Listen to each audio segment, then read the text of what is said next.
Inilah aksi petugas Kodim 0816 Sidoarjo, Jawa Timur di sebuah sekolah dasar di kawasan Buduran, Sidoarjo, Jawa Timur ketika harus merayu dan menggendong anak usia 6 hingga 11 tahun yang takut akan jarum suntik untuk menerima vaksin COVID-19. Tak hanya itu, petugas pun harus rela kupingnya diremas anak-anak saat petugas menyuntikkan vaksin COVID-19 kepada anak-anak tersebut. Tak sedikit pula anak-anak yang justru minta dipeluk oleh petugas agar dapat meredakan ketakutannya terhadap jarum suntik.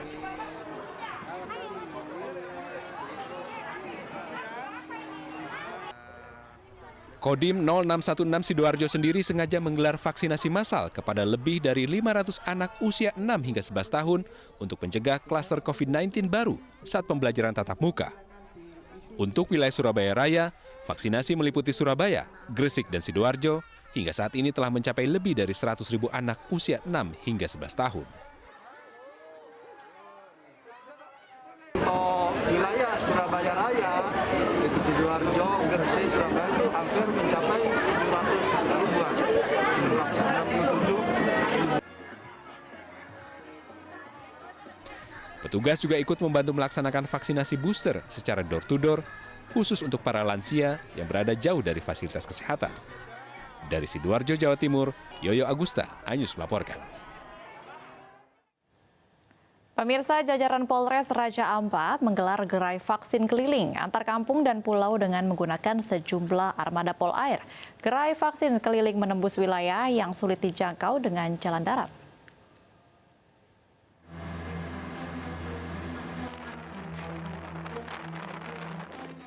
Dengan menggunakan armada Polair berupa 1 unit kapal patroli, jajaran Polres Raja Ampat menggelar gerai vaksin keliling pulau dan kampung.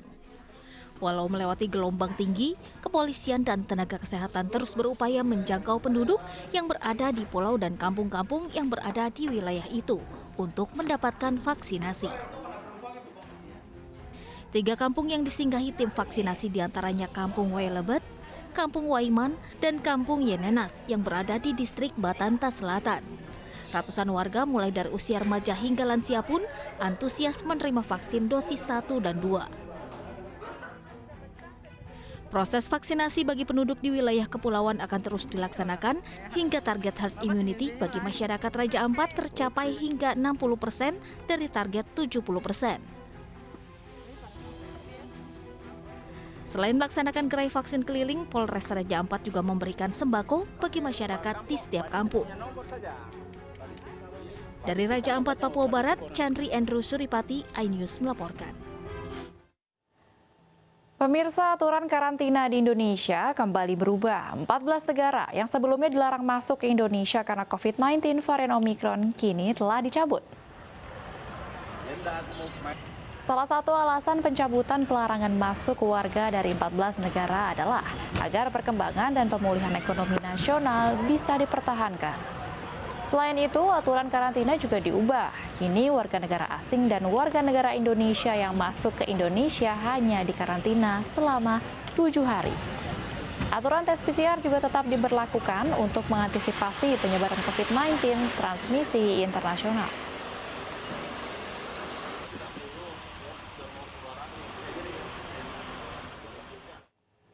Pemirsa, Rumah Sakit di Pati, Jawa Tengah mulai mengantisipasi kasus Omikron dengan menyiapkan kembali ruang isolasi.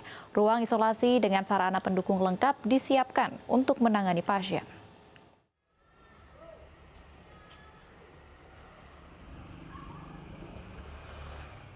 Rumah Sakit Budi Agung di Pati, Jawa Tengah bersiap menghadapi kasus Omikron dengan menyiapkan ruang isolasi khusus di lantai 6.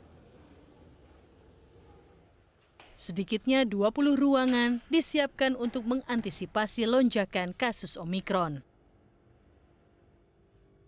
Tidak hanya itu, obat-obatan dan pelayanan medis juga disiapkan. Ruang isolasi akan dijaga ketat petugas.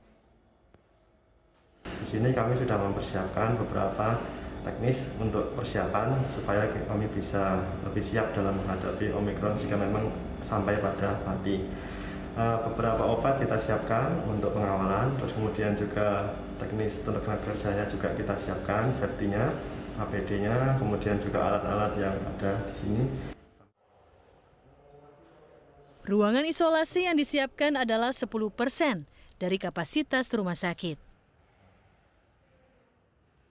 Dari Pati, Jawa Tengah, Atta Suharto, iNews melaporkan. Pemirsa, pemerintah meminta tim Satgas COVID-19 Provinsi Jawa Timur untuk mewaspadai masuknya COVID-19 varian Omikron. Di Jawa Timur, masuknya varian Omikron diduga kuat dibawa oleh pekerja migran Indonesia yang masuk melalui Bandara Juanda, Sidoarjo.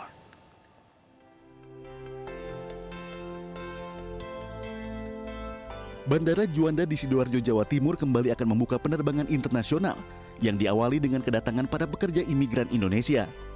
Untuk itu, pemerintah Provinsi Jawa Timur dan tim Satgas COVID-19 Provinsi Jawa Timur diminta untuk lebih waspada terhadap penyebaran COVID-19 varian Omikron. Hal ini disampaikan Menko Perekonomian Airlangga Hartarto saat memberikan kuliah umum di Universitas Muhammadiyah Sidoarjo, Jawa Timur. Tentu salah satu pintu nanti Juanda juga harus berhati-hati. Kita pernah punya pengalaman varian Delta masuk dari PMI dan masuk dari wilayah timur Juanda, baik itu di Bangkalan maupun kemarin di Kudus, sehingga tidak boleh pengalaman ini kita ulangi. Dengan meningkatkan kewaspadaan, diharapkan dapat mencegah merebaknya varian Omikron di Jawa Timur, sehingga aktivitas masyarakat dan perekonomian di Jawa Timur bisa berjalan baik. Dari Sidoarjo, Jawa Timur, Yoyok Agusta, iNews melaporkan. Warga memadati wisata Ancol saat libur akhir pekan. Informasi sesaat lagi, usai jeda berikut tetaplah di iNews Malam.